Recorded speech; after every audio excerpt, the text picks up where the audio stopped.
Assalamualaikum anak-anak. Waalaikumsalam. Hadir semua. Hadir, Bu. Bagaimana kabar kalian hari ini? Alhamdulillah baik. Alhamdulillah. Semoga diberi kesempatan untuk bisa bertemu di pertemuan selanjutnya dan diberikan rasa semangat pada diri kita agar bisa menuntut ilmu dalam keadaan apapun.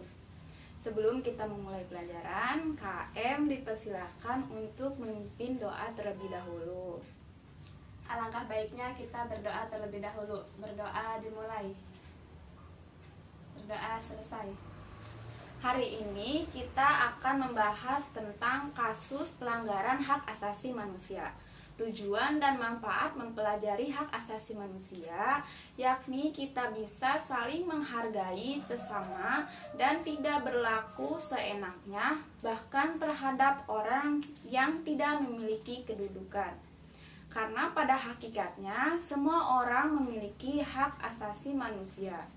Sedangkan kompetensi yang dicapai dalam pembelajaran kali ini yaitu memahami, menganalisis kasus pelanggaran hak asasi manusia dan upaya penegakan hak asasi manusia. Sebelumnya, apakah ada yang sudah tahu apa itu HAM? Belum, Bu. Untuk itu, Ibu jelaskan sedikit terlebih dahulu. HAM adalah seperangkat hak yang melekat pada hakikat dan keberadaan manusia sebagai makhluk Tuhan yang Maha Esa dan merupakan anugerah yang wajib dihormati, dijunjung, dan dilindungi oleh negara, hukum, pemerintah, dan setiap orang demi kehormatan serta perlindungan harkat dan martabat manusia. Untuk selebihnya, kalian bisa baca di buku paket PPKN yang warna biru yang ada gambar Garuda seperti ini. Sekarang Ibu akan membagi kalian menjadi 4 kelompok. Silahkan kalian bergabung sesuai barisannya masing-masing. Setelah itu, kalian duduk pada kelompok yang telah ditentukan dan Ibu akan membagikan lembar kerja pertanyaan seperti ini. Pertanyaannya seputar pelanggaran hak asasi manusia. Caranya yaitu tiap kelompok harus mengisi lembar kertas kerja di kertas jawaban yang akan Ibu berikan. Silahkan dimulai dari sekarang. Udah selesai? Silakan kepada kelompok 1 untuk memulai terlebih dahulu dan mempresentasikan hasil kerja kelompoknya. Baik, Bu, saya perwakilan dari kelompok 1 akan mempresentasikan hasil diskusi kami. Diskusinya tadi tentang kasus pelanggaran hak asasi manusia. Menurut kelompok kami, contoh dari kasus pelanggaran hak asasi manusia itu sendiri yang ada di Indonesia.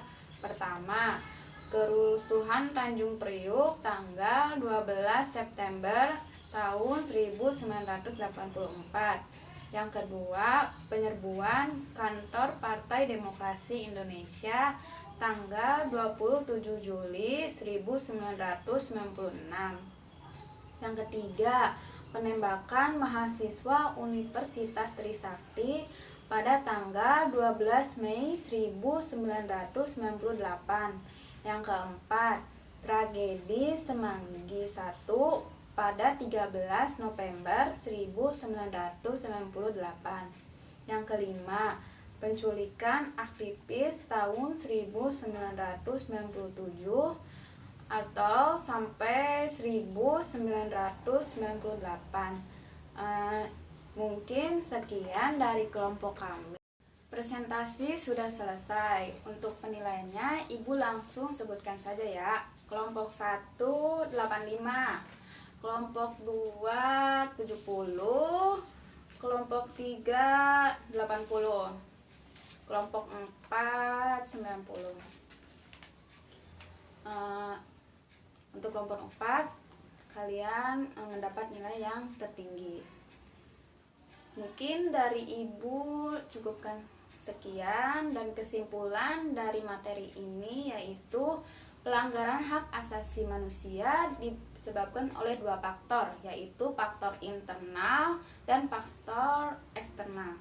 Faktor internal diantaranya yaitu sikap egois atau terlalu mementingkan diri sendiri, rendahnya kesadaran hak asasi manusia, sikap tidak toleran. Sedangkan faktor eksternal yaitu penyalahgunaan kekuasaan, ketidaktegasan aparat penegak hukum, penyalahgunaan teknologi, dan kesenjangan sosial dan ekonomi yang tertinggi. Untuk pembelajaran hari ini dicukupkan sekian ya. Semoga kita bisa bertemu lagi di minggu depan. Mari kita akhiri pembelajaran ini dengan mengucap hamdalah. Alhamdulillahirabbil alamin. Terima kasih anak-anak. Wassalamualaikum warahmatullahi wabarakatuh. Waalaikumsalam warahmatullahi wabarakatuh. Istilah kooperatif ini terdiri dari dua frasa, yakni kooperatif dan learning. Pembelajaran kooperatif atau cooperative learning adalah suatu strategi pembelajaran yang dilakukan dengan cara bekerja sama antara individu satu dengan yang lain, agar dapat terjadi perubahan dalam hal pengetahuan, perilaku, dan keterampilan. Keunggulan strategi ini, yang pertama, memudahkan siswa melakukan penyesuaian sosial. Kedua, memungkinkan siswa saling belajar mengenai sikap, keterampilan, perilaku sosial, dan pandangan-pandangan. Ketiga, menghilangkan sikap egois. Keempat, hubungan saling membutuhkan dapat diajarkan dan dipraktekkan. Kelima, memandang masalah dan situasi dari berbagai perspektif. Keenam, meningkatkan kesediaan menggunakan ide orang lain yang dirasakan lebih baik. Sedangkan kelemahan strategi ini yaitu guru harus mempersiapkan pembelajaran secara matang, di samping juga harus memerlukan banyak tenaga, pemikiran, dan waktu.